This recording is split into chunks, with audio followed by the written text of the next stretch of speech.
নমস্কার বন্ধুরা, সুবচনের সাহিত্য সভায় আপনাদের স্বাগত জানাই। আজ আমি আপনাদের কাছে পড়ে শোনাব নবনীতা দেবসেন রচিত একটি ভ্রমণ কাহিনী, হে পূর্ণ তব চরণের কাছে।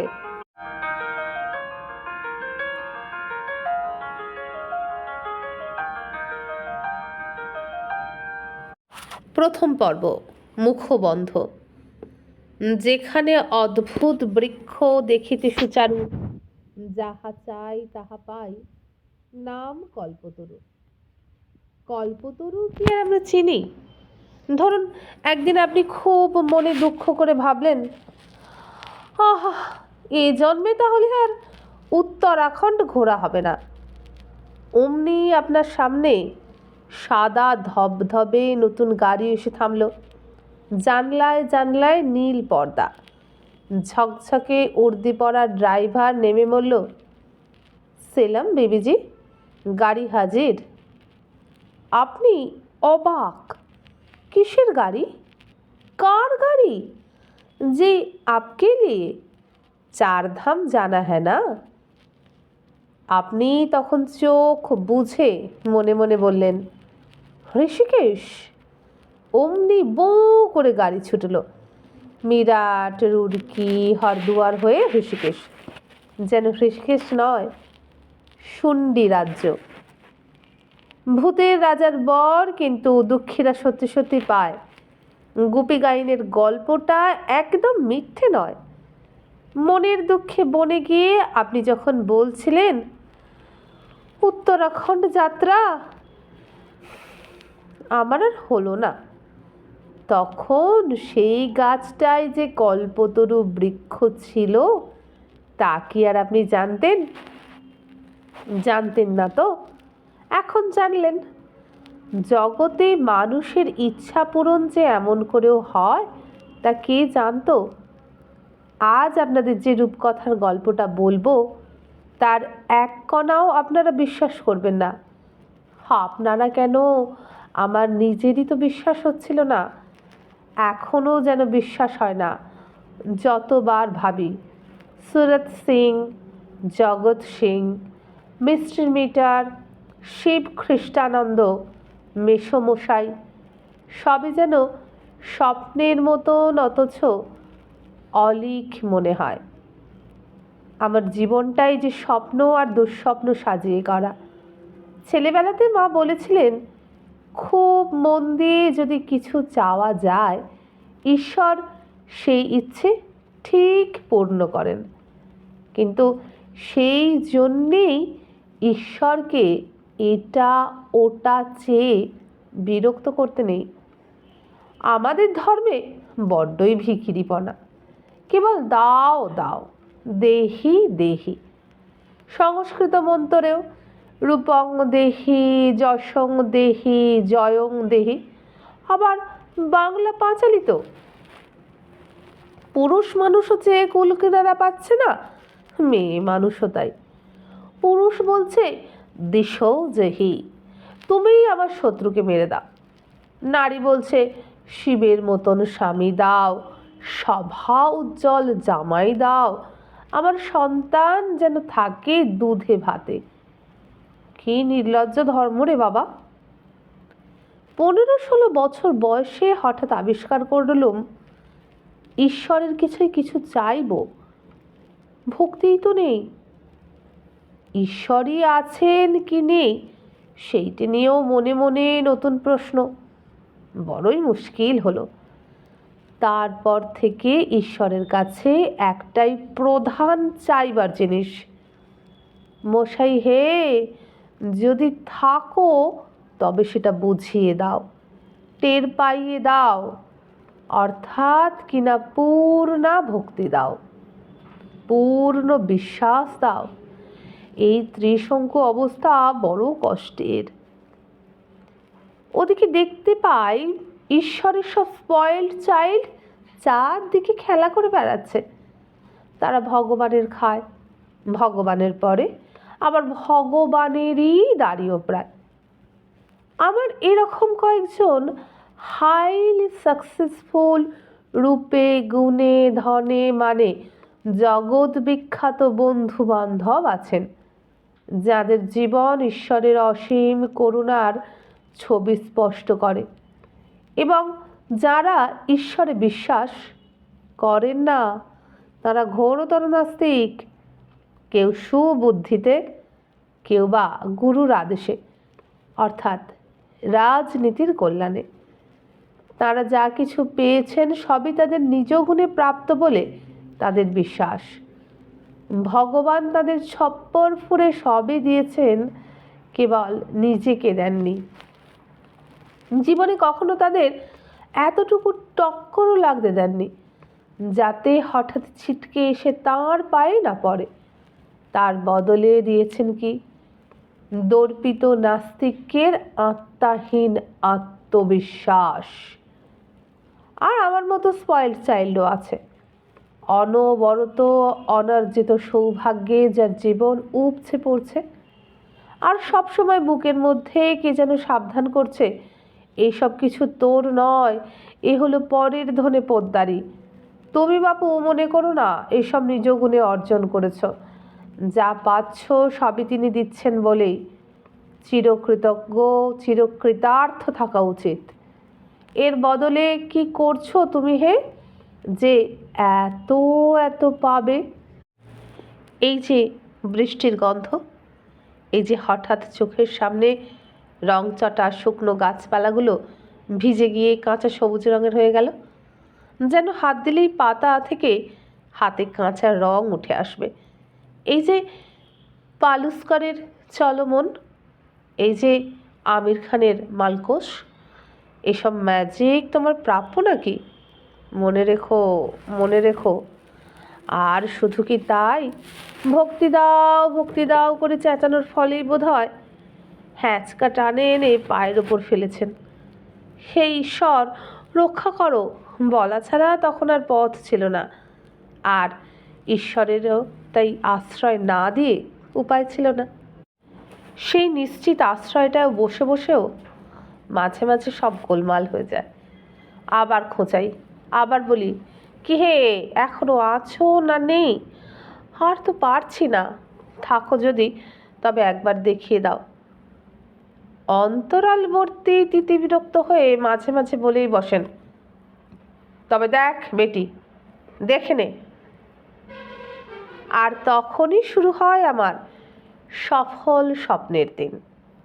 এমনি একটা স্বপ্নের সত্যি হওয়ার কাহিনী আমার উত্তরাখণ্ড ভ্রমণ। স্বভাবটি যার পরশ্রী কাতর, তাকে বলবো এই লেখাটা পড়বেন না। কল্পতরুর গল্প কিন্তু সকলের জন্য নয়। হিংসুটে হলে আপনার পুজোর ছুটিটাই মাটি। রূপ কথার মতো অযাচিত, অভাবিত ভাগ্যের গল্পে অবিশ্বাসীর ভীষণ মন খারাপ হয়ে যেতে পারে। মা বলেন যারা হিংসুটে তাদের মতো দুঃখী কেউ নেই, তারা দিন রাত জ্বলে পুড়ে মরছে। এ লেখাটা পড়লে তাদের দহন জ্বালা আরও বাড়বে। তখন হরকি প্যারির কমণ্ডলু থেকে গঙ্গোত্রের হিম জল ঢেলে আমি সে জ্বালা জুড়োতে পারবো কি? এক পূর্ব কথা। কলকাতা থেকে রওনা হয়েছিলাম দিল্লিতে, কেননা 1981-তে এই দিল্লি থেকেই আমার স্বপ্ন দেখা শুরু। যেমন হয় আমার ক্ষেত্রে, 90 ভাগই অ্যাক্সিডেন্টাল, 10 ভাগ গোছ গাছ করে। সেবারে ফরিদাবাদের বরখল লেকে একটা অল ইন্ডিয়া সেমিনার ছিল। সেমিনার শেষে দিল্লিতে এসেই দেখি আমার বৌদি ভাই আর রিনিমা এসেছে কলকাতা থেকে। গাড়ি করে ঋষিকেশ যাচ্ছে গুরুর আশ্রমে পুজো দেখতে। আমিও নিমন্ত্রিত। লাফিয়ে উঠলুম। পরদিনই যাত্রা শুরু। কি ভালোই লেগেছিল দিল্লি থেকে হরিদ্বার হয়ে ঋষিকেশের পথ। আর ঋষিকেশে পৌঁছে যেন প্রাণটা জুড়িয়ে গেল। আমরা যে অন্ধ্র আশ্রম ধর্মশালায় ছিলাম তার দুপাশেই দুটি মন্দির। সুন্দর কাঁসর, ঘণ্টা, ঢাক, সানাই বাজে। মন্ত্রধ্বনি ঘরে বসে শোনা যায়। মন্দিরে আরতি দেখা যায়। ঘর ভরে যায় ধূপ ধুনো চন্দনের সুবাসে। ঘরই নয়, মনও। আর জানলায় খাড়া পাহাড়, হিমালয়। হিমালয়ের সেই সূর্য ওঠা দেখবার জন্য আমি রোজ সূর্যের আগে ভাগে উঠে পড়তাম। অনেকক্ষণ ধরে অভিষেকের বন্দোবস্ত চলত। আকাশ নীল থেকে বেগুনি, বেগুনি থেকে গোলাপি, গোলাপি থেকে লাল হলুদ, লাল হলুদ থেকে তীব্র উজ্জ্বল চোখ ধাঁধানো সোনার তৈরি হয়ে যেত। আর মহান হিমালয়ের যে নামহীন শিখর দুটি আমার জানলার সামনে, নিশ্চয়ই তারা নেপালের মৎস্যপুচ্ছ, আন্দেশের মাচ্চু পিচ্চু নয়, কিন্তু তেমনই দেখতে। তারা আস্তে আস্তে কালো পাথরের সিংহাসনের মতো গুরু গম্ভীর চেহারা করে ফেলত। তারপর হঠাৎ এক সময়ে টুকুস করে এক লাফে সূর্যদেব উঠে আসতেন পৃথিবীর ওপার থেকে এপারে। লাল টুকটুকে আপেলের মতো চেহারা। হনুমানের দোষ ছিল না, খেতে ইচ্ছে হতেই পারে। সিংহাসনে বসতেন অল্প কিছুক্ষণ, তারপরেই উঠে যেতেন আকাশে সোনার বর্ণটি হয়ে। রোজই দেখতুম, আর রোজই মনে হতো ম্যাজিক দেখছি। আর গঙ্গা, কলকাতার গঙ্গাকে দেখেই যে চোখ অভ্যস্ত, সেই কি করে ঋষিকেশ গঙ্গাকে গঙ্গা বলে চিনে নেবে? একজন চওড়া পেরে গরদ পরা গিন্নি বান্নি, আরেকজন নীল ডুরে শাড়ি জড়ানো ছটফটে কিশোরী। গঙ্গাকেও কি ভালোই লেগেছিল। রোজ যেতাম, শালপাতার বাটিতে করে ফুল নিয়ে নদীতে ভাসিয়ে দিতাম ত্রিবেণী ঘাট থেকে। হে স্বর্গবাসী আত্মীয় বন্ধুরা, মুক্ত হও তোমরা, তৃপ্ত হও তোমরা। হে মর্তবাসী আত্মীয় বন্ধুরা, তোমরাও সুখে শান্তিতে থাকো। ঠান্ডা কনকনে স্বচ্ছতোয়া গঙ্গার জলের নিচে কি অপরূপ রং বেরঙের আর নির্ভুল গড়নের নুড়ি পাথর। প্রত্যেকটি যেন দৈব কারিগরের হাতে গড়া, যেন বাটালি দিয়ে চেঁচে পালিশ করে সাজানো হয়েছে। ওঙ্কারনাথ আশ্রম থেকে গঙ্গায় স্নান করতে হলে যে পাথুরে পথটি বেয়ে যেতে হয়, তার চারিপাশে প্রত্যেকটি পাথরকেই মনে হতো কোলে তুলে বাড়িতে নিয়ে যাই, যেন নাড়ু গোপালটি। হাজার বছর ধরে গঙ্গার স্রোত আর হিমালয়ের বাতাস তাদের কত যত্নে, কত আদরে গড়ে পিঠে তৈরি করেছে। ঋষিকেশের হিমালয় তুষারচূড় নয়, অরণ্য শীর্ষ। ঋষিকেশের হিমালয়ও ঋষিকেশের গঙ্গার মতোই তরুণ, সবুজ, বাড়ন্ত। কি ভালোই লেগেছিল। জীবনে পুজো আচ্ছা করি না, ধূপ ধুনো ফুল চন্দনের সঙ্গে মুখ দেখা দেখিনি, অথচ ঘরে বসে সেই পুজোর গন্ধে কী করে যেন মনটা ভরে যেত। ঠিক গির্জের ভিতরে গেলে তার নিস্তব্ধতায় আর ধূপের গন্ধে আর মোমের আলোয় মিলে ঠিক যেমন একটা পবিত্রতার স্বাদ দেয়, যে রকম মুগ্ধতা তৈরি করে, ঠিক তেমনই লাগতো ঘরে বসেই। অথচ একদিনও ওই দুটি মন্দিরে যায়নি। বিগ্রহ কেমন দেখতে আগ্রহও হয়নি। বিগ্রহের যা কাজ তা তো বুকের মধ্যে আপনিই হয়েছে, আর ভিতরে ঢুকে কি হবে? আমার বুকের ভেতরটা বড় জট পাকানো। আমি ঠিক বিশুদ্ধ হিন্দু নই, আমি তো মুসলমানও নই, খ্রিস্টানও নই, আমি কি বৌদ্ধও নই। কি জানি, একটু একটু বৌদ্ধ বরং হতে রাজি আছে। ঋষিকেশ, হিমালয় আর গঙ্গার এই কম্বিনেশনে কিন্তু মানুষকে ঘাড় ধরে হিন্দু বানিয়ে দেওয়ার একটা অতিরিক্ত শক্তি আছে। অন্ততপক্ষে আস্তিক তো হতে বলবেই।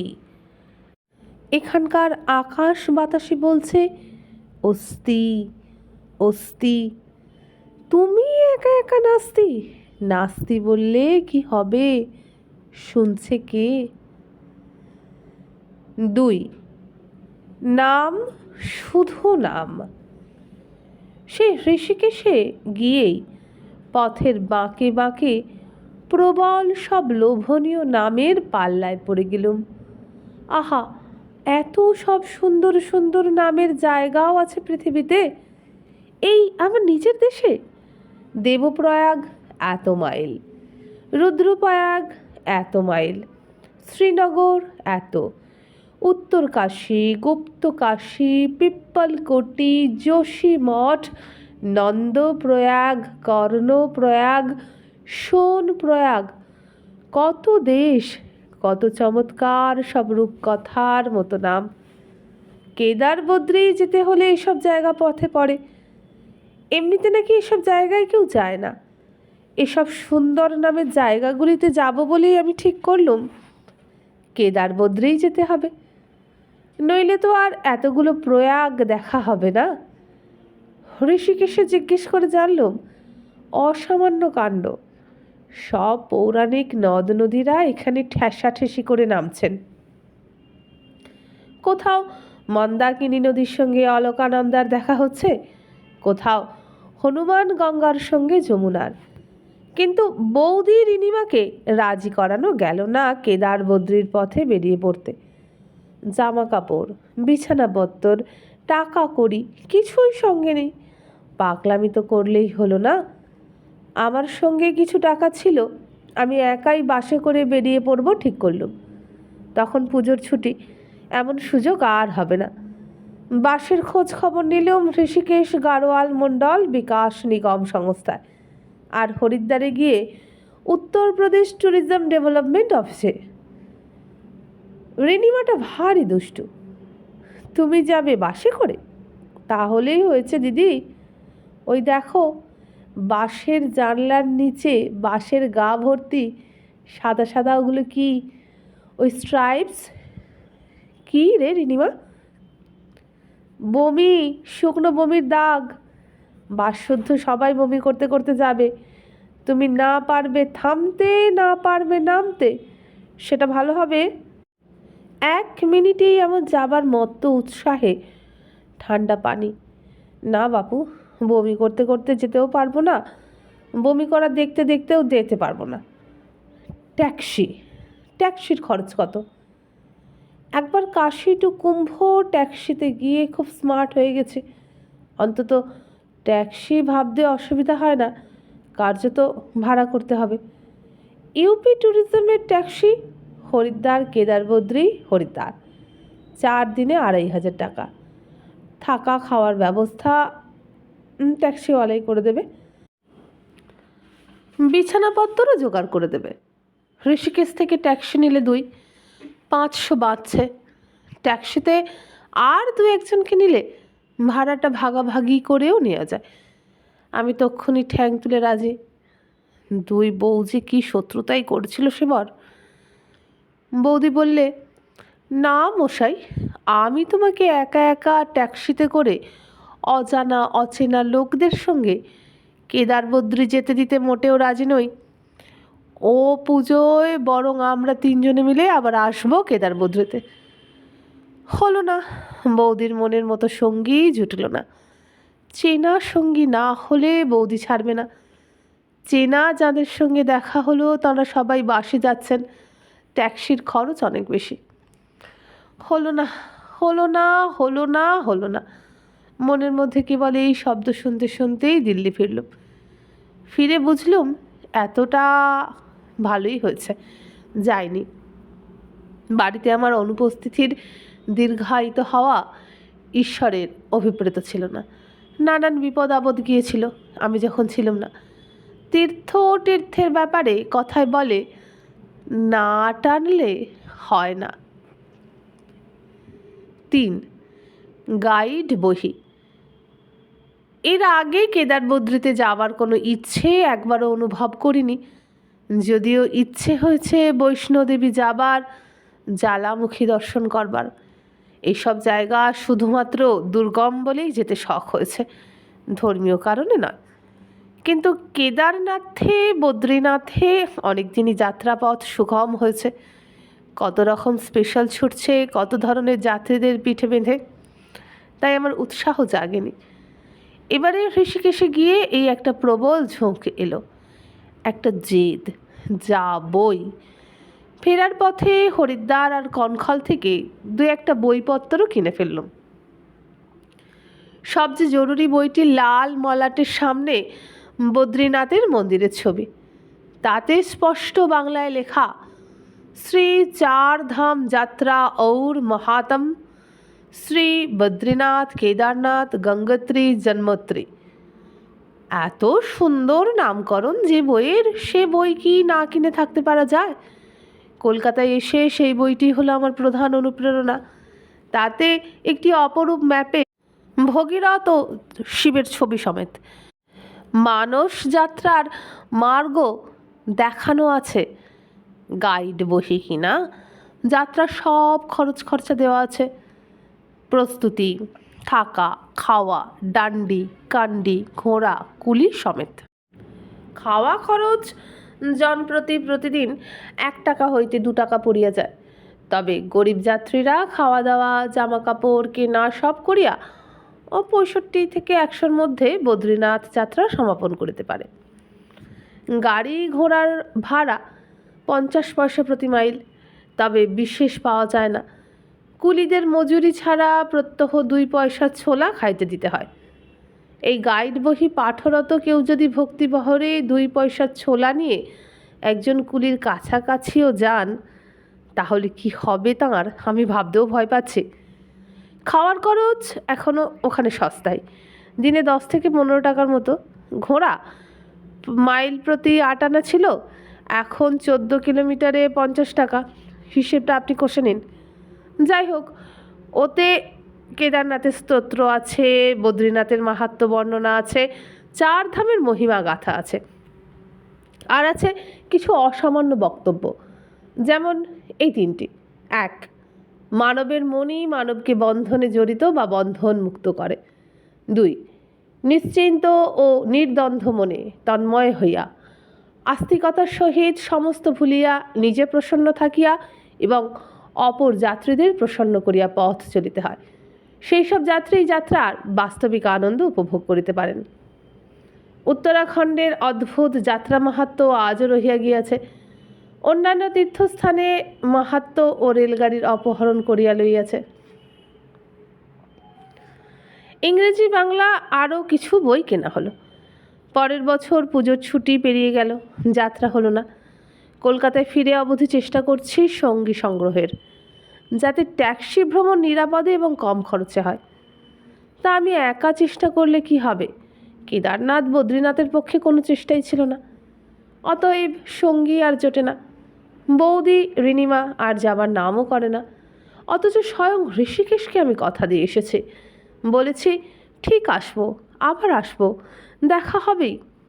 আর কেউ যাক বা না যাক, আমার না গেলেই নয়। সেই 1981 পুজোয় প্রণাম করে এসেছি ঋষিকেশে সীতারাম দাস ওঙ্কারনাথকে, কনখলে আনন্দময়ী মাকে। ঋষিদের আশীর্বাদ কি বিফলে যেতে পারে? 1982-তে এরা দুজনেই দেহ রাখলেন। ঋষিকেশ এবং কনখল দুটি ঠাঁইয়ের আলো বাতাসের রং বদলে দিয়ে। 82-র গ্রীষ্মে ঘোরাঘুরি হলো অনেক, England, Ireland, Russia, America, Canada. পুজোর ছুটিতে দেশে ফিরেই আবার বেরোনো অসম্ভব, তাই ওটা পিছিয়ে দিতে হলো। মনকে বললুম সামনের বারে গ্রীষ্মের ছুটি পড়লেই যত কিছু কাজকর্ম থাকুক সব ফেলে রেখে চলে যাব। আমার মনের ভাবখানা ঠিক যেন কোনো মানত আছে, রক্ষা করতেই হবে।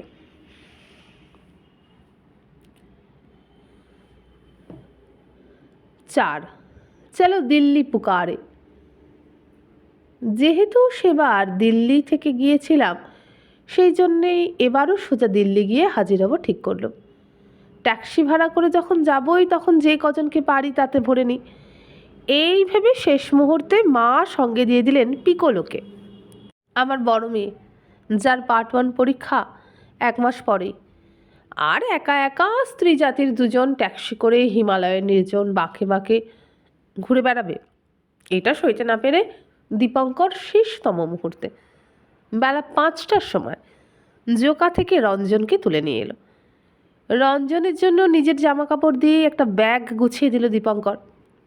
যেহেতু নিজের ছুটির আবেদন অফিস নাকচ করে দিয়েছে, উল্লাসে ভাসতে ভাসতে 3জন যাত্রী দিল্লি রওনা হলেন।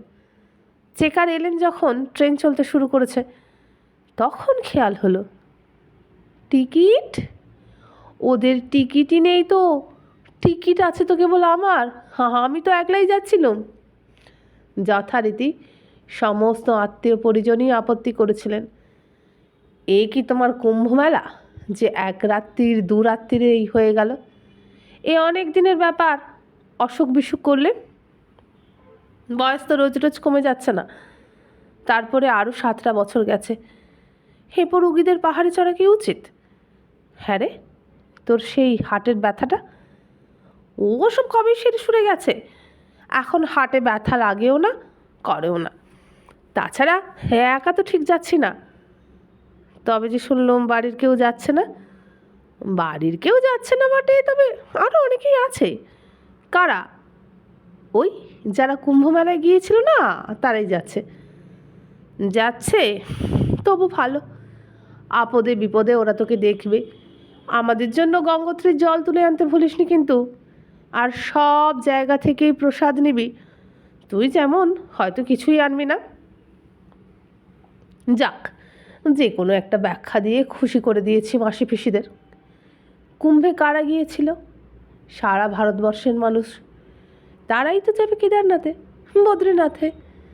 আমার কথাটা মিথ্যে নয়, আমার সঙ্গীরা পথ জুড়ে ছড়ানো। আবার তারই প্রমাণ পাওয়া গেল যেই চেকার উঠলেন ট্রেনে।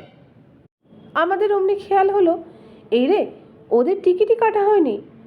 গুরু গম্ভীর চশমা পরা একজন মাস্টারনি যে ভুলে ভুলে বিনা টিকিটে 2টি প্রাপ্তবয়স্ক ছেলে মেয়ে নিয়ে হাস্যবদনে এয়ার কন্ডিশনড কামরায় উঠে বসে থাকে, এটা তো চোখে দেখেও বিশ্বাস হয় না। তাই তারা বিব্রত হয়ে বারে বারে বলতে লাগলেন, 2টো প্ল্যাটফর্ম টিকিট তো নেই। কি আশ্চর্য, কি করি এখন? এদের নামিয়ে দেওয়া ছাড়া উপায় কি? দুঃসময়ে আমাদের অভিভাবক হয়ে উঠলেন মিস্টার মুখার্জি, আমার বন্ধুর দাদা। তিনি সপরিবারে এই কামরাতেই যাচ্ছেন। নগদ 20,000 টাকা বেতনে এক বিদেশি কোম্পানিতে মস্তানি করে এই দেশেই বসে উনি ওই মাইনেটা পান। তাই তার আত্মবিশ্বাস কিঞ্চিত আলাদা, এবং পরিমাণটাও ভারতবর্ষের রাষ্ট্রপতির দ্বিগুণ। অনতিবিলম্বে মিস্টার মুখার্জি খানিক কহতব্য এবং খানিক অকহতব্য উপায়ে বহুত গচ্চা দিয়ে সমস্যাটা আমাদের পকেটে এবং চেকারদেরই পকেটে চালান করে দিলেন। ফলং পথে যে কোনো স্টেশনে রোরুদ্যমান অবতীর্ণ না হয়ে দিল্লি স্টেশনেই আমরা 3টে টিকিট সমেত সসম্মানে উত্তীর্ণ হতে পারলাম। আপনারা রাইটাররা যে কী করেন খুব মাইল্ডলি বলেছিলেন মিস্টার মুখার্জি। এত রাত্রে পথের মধ্যে বাচ্চা মেয়েটাকে নামিয়ে দিলে কি যে হতো। অবশ্য আমার বিশেষ দুর্ভাবনা হয়নি। প্রথম থেকেই যে খায় চিনি, তার চিনি যোগান চিন্তামণি পলিসিতে গা ছেড়ে আছে। যা হয় হবে, অত শত ভাবতে পারিনি বাবু। তাহলে আর অত বড় ভগবান আছেন কি করতে? জগতের সব ভাবনা চিন্তা যদি এই তুচ্ছ আমাকেই করতে হলো। অগত্যা ভগবান মিস্টার মুখার্জিকে অকুস্থলে পাঠিয়ে দিলেন। অকৃত্রিম স্নেহ মমতা, পরোপকারের ইচ্ছে এবং সক্ষমতার এমন সুঠাম সম্মেলন দেখা যায় না চট করে। তদুপরি এমন নিখাদ ভালো মানুষই। বন্ধুরা, এখানেই আজকে শেষ করলাম। হে পূর্ণ তব চরণের কাছে এই ভ্রমণ কাহিনীটির প্রথম 4টি পর্ব। সমস্ত পর্বগুলি শোনার উপায় হচ্ছে এই ভিডিওর নিচে যে বারে আমার চ্যানেলের নাম দেওয়া আছে সেখানে ক্লিক করলেই খুলে যাবে চ্যানেলের হোমপেজে পাবেন প্লেলিস্ট। সেখানে অনেক ধরনের গল্প রয়েছে আপনাদের জন্য। সেগুলি ততক্ষণ শুনুন যতক্ষণ আমি দ্বিতীয় পর্ব আনি। আর আজকে আমি বিদায় নিই।